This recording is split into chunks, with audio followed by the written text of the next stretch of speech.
صلوا علیہ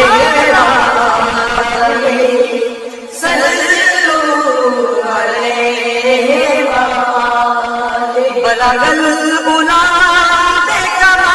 اعوذ باللہ من الشیطان الرجیم، بسم اللہ الرحمن الرحیم۔ صلی اللہ علی النبی الامی و آلہ صلی اللہ علیہ وسلم، صلاۃ و سلام علیک یا رسول اللہ۔ قل بفضل اللہ و برحمتہ فبذالک فلیفرحوا۔ آپ سب دیوانہ وار خوشیاں منائیں، اس خوشی سے بڑھ کر کائنات کی کوئی اور خوشی نہیں ہے۔ ساری خوشیاں اس ایک خوشی پر قربان ہیں، اور کائنات کی تمام خوشیاں اسی خوشی کا تصدق ہیں، صدقہ ہیں۔ اللہ سبحانہ تعالیٰ نے قرآن پاک میں فرمایا، قل، میرے حبیب صلی اللہ علیہ وآلہ وسلم فرما دیں، بفضل اللہ و برحمتہ، اللہ کی رحمت اور فضل پر، فبذالک فلیفرحوا، پس اللہ کی رحمت اور فضل پر خوشیاں منایا کرو، خوشی مناؤ۔ اس بات پر زور کیوں دیا کہ خوشی مناؤ کہ اللہ پاک نے ایک اور مقام پر قرآن پاک میں فرمایا، ان اللہ لا یحب الفرحین۔ حکم عمومی یہ تھا کیونکہ خوشیوں میں دھوم دھام کرنا یہ تواضع، انکساری اور شان بندگی کے خلاف ہے، اور عاجزی و انکساری بندگی اور شکر بجا لانے کو کہتی ہے، دھوم دھام سے خوشیاں منانے کا نہیں کہتی۔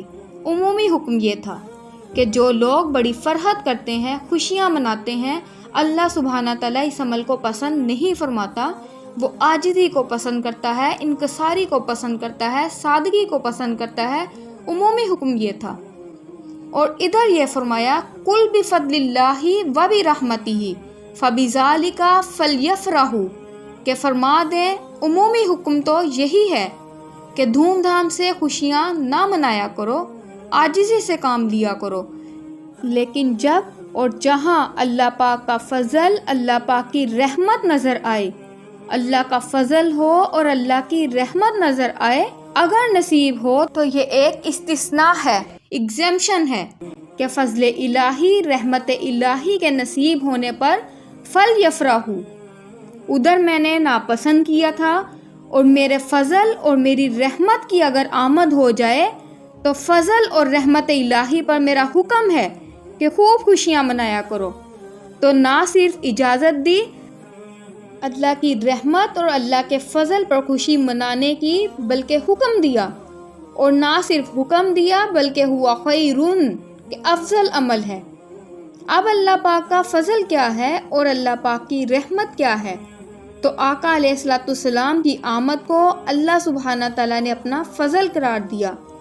پھر فرمایا، لَقَدْ مَنَّ اللَّهُ عَلَى الْمُؤْمِنِينَ إِذْ بَعَثَ فِيهِمْ رَسُولًا، اللہ تعالیٰ نے مومنوں پر احسان فرمایا کہ ان میں اپنے محبوب رسول اقدس صلی اللہ علیہ وآلہ وسلم کو بھیجا، حضور علیہ الصلوۃ والسلام کے فرائض نبوت کو بیان فرمایا، اور جو حضور صلی اللہ علیہ وآلہ وسلم کے ذریعے جو امت پر انعامات ہوئے، ان کی اصلاح کے جو راستے کھلے، ان کی ہدایت، تعلیم، تربیت، تزکیہ، تطہیر، اس کے جو راستے کھلے، اس کا غور فرمائیں۔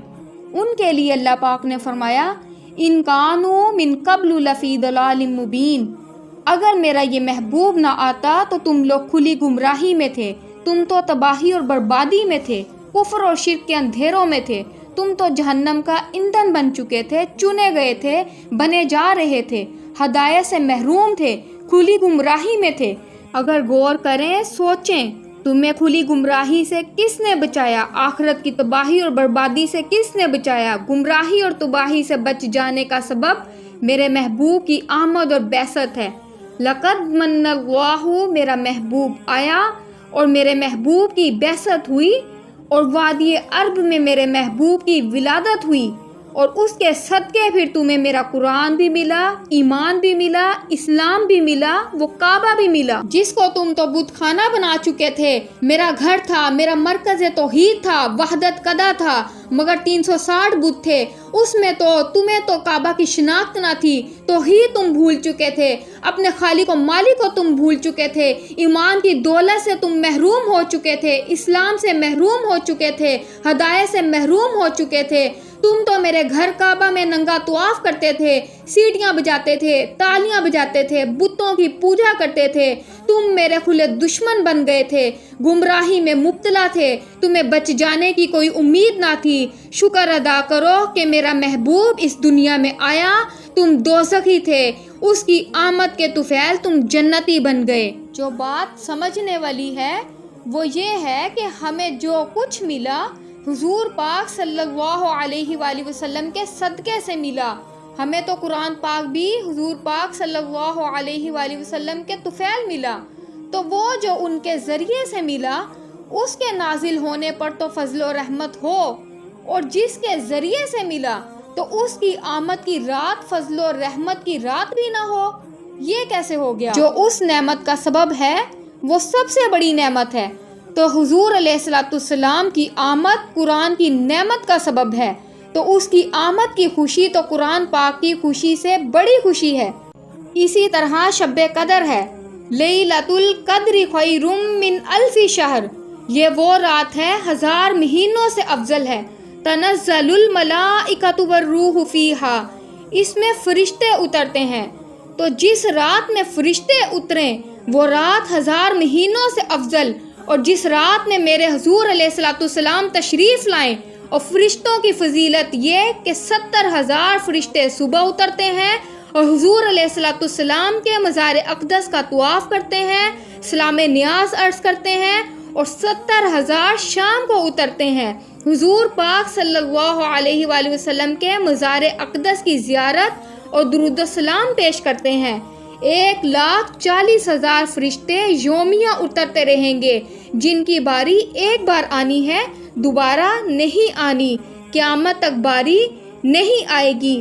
یہ ہے فرشتوں کا اترنا، وہ دربار مصطفیٰ کے جھاڑو بردار ہیں۔ فرشتے دربار مصطفیٰ کے جھاڑو بردار ہیں۔ جو بات عرض کرنا چاہتی ہوں، جھاڑو بردار اتریں تو رات 1000 مہینوں سے افضل ہو جائے، اور جب میرے پیارے نبی کریم صلی اللہ علیہ وآلہ وسلم دنیا میں تشریف لائیں تو ان کی خوشیاں نہ ہوں، ان کا جشن نہ ہو، تو حضور پاک صلی اللہ علیہ وآلہ وسلم کی آمد کی رات، آمد کا دن، آمد کا مہینہ، کروڑوں مہینوں، اربوں مہینے اس ماہ ولادت پر قربان، سبحان اللہ۔ اور پھر جو بڑی خاص بات ہے وہ یہ ہے، یہ جو فضیلت شب قدر کی ہے یہ اہل ایمان کے لیے، تو اس کی خیر کس کو ملتی ہے؟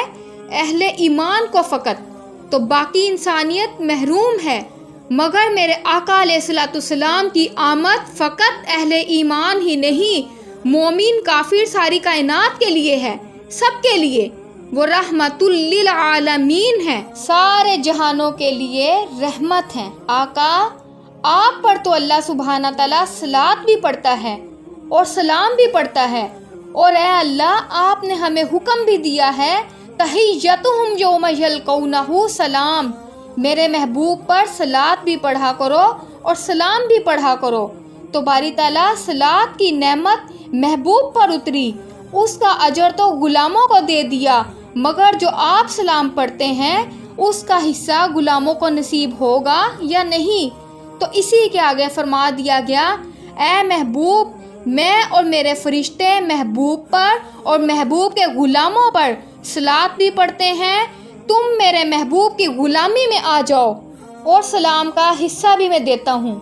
فرمایا تحیتہم یوم یلقونہ سلام، اور اس دنیا میں میرے محبوب کی غلامی کے نتیجے میں تم پر صلاۃ اترے گی، اور جو میرے محبوب کی غلامی میں مر گیا اور وہ جو روح آئے گی قیامت کے دن میں اور میرے فرشتے سلام بھی پڑھیں گے، تو گویا وہ صلاۃ السلام جو نبی کریم صلی اللہ علیہ وآلہ وسلم پر ہر وقت اترتا ہے اس کے اوپر اور یوم ولادت بطور خاص اترتا ہے۔ جو امتی حضور پاک صلی اللہ علیہ وآلہ وسلم پر صلاۃ السلام کے عمل میں شامل ہو جائے گا، اللہ پاک اس پر بھی اپنے اور اپنے ملائکہ کے صلاۃ کا حصہ ہوگا، اور جو امتی حضور کے سلام کی محفلیں سے جائے گا، اللہ پاک اس پر بھی اور اس کے فرشتے بھی اس پر سلام کریں گے۔ تحیتہم یوم یلقونہ سلام، جب تم آؤ گے میرے پاس تو میں سلام پڑھ پڑھ کر تمہیں تحفے میں دوں گا۔ فرمایا سلام لک من اصحاب الیمین، تم میرے محبوب کی غلامی کا پٹا تو اپنے گلے میں ڈال کر دیکھو، قیامت کے دن جب تم قبروں سے اٹھو گے اور آگے آؤ گے، اے اہل زمین، تو اللہ خود تم پر سلام پڑھ رہا ہوگا۔ تو حضور پاک صلی اللہ علیہ وآلہ وسلم پر سلام پڑھنے کا اجر عظیم یہ ہے کہ اللہ تم پر سلام پڑھے گا، تو اتنی بڑی نعمت حضور علیہ الصلوۃ والسلام کے ذریعے سے ہمیں نصیب ہوئی۔ یہ آیت جو میں نے ابھی پڑھی، ولادت کے دن خصوصی سلام اترتا ہے، تو اسلام سارا سیلیبریشن ہے، یہ سب کچھ سیلیبریٹ ہو رہا ہے۔ یہ جو کعبۃ اللہ کے آپ جا کر چکر لگا رہے ہیں، یہ کیا ہے؟ کوئی جو کسی سے پوچھے پتھروں کا گھر ہے، بھاگتے جاتے ہو، یہ چادریں پہن کر اس کے چکر لگانا شروع کر دیتے ہو، نہ اس میں کوئی نماز پڑھتے ہو، نہ رکوع نہ سجود، کچھ بھی نہیں، بس چکر لگاؤ، یہ حج ہو گیا۔ یہ کیوں؟ بس سیلیبریشن ہے، میرے ابراہیم نے ایسا کیا، میرے آدم نے ایسا کیا، میرا گھر بنایا، طواف سیلیبریشن ہے۔ پھر سارے پتھر نکال دیے کعبۃ اللہ سے، یہ شرک ہے، سارے پتھر نکال دیے کعبہ سے۔ اسلام کعبے کا صحن اور تمہاری زندگیاں پتھروں سے پاک کرنے کے لیے آیا ہے، سارے پتھر نکال دیے کعبہ سے۔ جب ایک پتھر کی باری آئی تو کہا مت لے جانا، رہنے دو۔ وہ کون سا پتھر ہے؟ مقام ابراہیم۔ باری تعالیٰ ان پتھروں نے کیا بگاڑا تھا کہ وہ سارے اٹھا کر پھینک دیے، اس کو سنبھال لیا۔ کہا دیکھا نہیں، اس پر ابراہیم کے قدم لگے ہیں، اس پتھر کو سیلیبریٹ کروانا ہے میں نے، اس پتھر کا سیلیبریشن ہوگا۔ اس پتھر کو کعبہ کے صحن میں گاڑ دیا، کہا پہلے اس پتھروں کے بنے کعبۃ اللہ عزت و شرف والا گھر، پہلے اس کے چکر لگاؤ اور میرے لیے 2 نفل پڑھو، مگر نفل کے لیے کھڑے وہاں ہو کر ابراہیم کے قدموں والا پتھر تمہارے سامنے ہو۔ بقایا پتھر پھینک دیے، اس پتھر کے سامنے کھڑا کر دیا۔ وَاتَّخِذُوا مِن مَّقَامِ إِبْرَاهِيمَ مُصَلًّى، کیونکہ ابراہیم وہاں کھڑے ہوئے تھے، اب اسے سیلیبریٹ کیا جا رہا ہے قیامت تک۔ فرق یہ عرض کرنا چاہتی ہوں نسبت کا، بات کا۔ جس پتھر کو نسبت مل گئی وہ پتھروں جیسا نہ رہا۔ جس پتھر کو پیغمبر کے قدموں سے نسبت ہو جائے تو ساری کائنات میں وہ پتھر جدا ہو جائے، اور جو پیغمبر اپنی نسبت سے پتھروں کو ساری کائنات میں بے مثال کرتا ہے، وہ پیغمبر خود اپنی مثال کیسے ہوتا ہے؟ لہٰذا اس پیغمبر سے جس دن کی نسبت ہو گئی وہ دن دنوں میں بے مثال ہوا، اس پیغمبر سے جس رات سے نسبت ہوئی، جس ماہ سے نسبت ہوئی، وہ شب و ماہ سے بے مثال ہو گیا۔ اس لیے جسے آقا علیہ الصلوۃ والسلام سے نسبت ہوتی ہے تو وہ سارے عمل پھر وہ سیلیبریٹ ہوتے ہیں۔ مگر حرف وہی آباد تھے، مگر صرف آپ نے بنا کر لکھے تو پرواہ ہی کوئی نہیں کرتا۔ زبان مصطفیٰ سے قرآن بن کر نکلے تو بے وضو چھو بھی نہیں سکتے ہیں۔ تو وہی حرفوں کے ظاہری وجود میں فرق نہیں ہے، فرق فقط یہ ہے یہ حرف آپ کا کلام بن کر نکلے ہیں، وہ حرف خدا کا کلام زبان مصطفیٰ سے نکلے ہیں۔ حرف وہی ہے مگر اب کلام جدا ہو گیا۔ جب نسبت ہو جاتی ہے تو اس کی پوزیشن سٹیٹس کچھ اور ہو جاتا ہے۔ آقا علیہ الصلوۃ والسلام سے جس شے کو بھی نسبت ہو گئی وہ ایمان میں داخل ہو گیا۔ ہم حضور پاک صلی اللہ علیہ وآلہ وسلم کی خدمت میں سلام پڑھتے ہیں، میلاد پاک میں سلام پڑھا جائے گا، آپ کھڑے ہوتے ہیں خوشی سے۔ حضور علیہ الصلوۃ والسلام کی سنت ہے، حضور علیہ الصلوۃ والسلام جب کسی بات سے خوش ہوتے تو آپ کھڑے ہو جاتے۔ آقا علیہ الصلوۃ والسلام کو جب کوئی خاص خوشی ہوتی تو آپ کھڑے ہو جاتے۔ سیدہ کائنات آپ کی شہزادی فاطمہ الزہرا رضی اللہ تعالی عنہا جب حضور پاک صلی اللہ علیہ وآلہ وسلم کی بارگاہ میں حاضر ہوتی، محبت اتنی تھی آپ سے، جب آپ کو دیکھتے خوشی سے کھڑے ہو جاتے۔ حضور پاک صلی اللہ علیہ وآلہ وسلم کی مستقل سنت تھی، وہ بچے اور بچیوں سے جو اچھے لباس پہن کر شادی سے آ رہے تھے تو انہیں دیکھ کر خوشی سے کھڑے ہو جاتے۔ اکرمہ کو اسلام قبول کرتے خبر سنی تو خوشی سے کھڑے ہو گئے، تو سیدہ کائنات کو دیکھتے خوشی سے کھڑے ہو جاتے۔ تو حضور پاک صلی اللہ علیہ وآلہ وسلم کی سنت تھی، جس شے سے محبت تھی اسے دیکھتے خوشی سے کھڑے ہو جاتے۔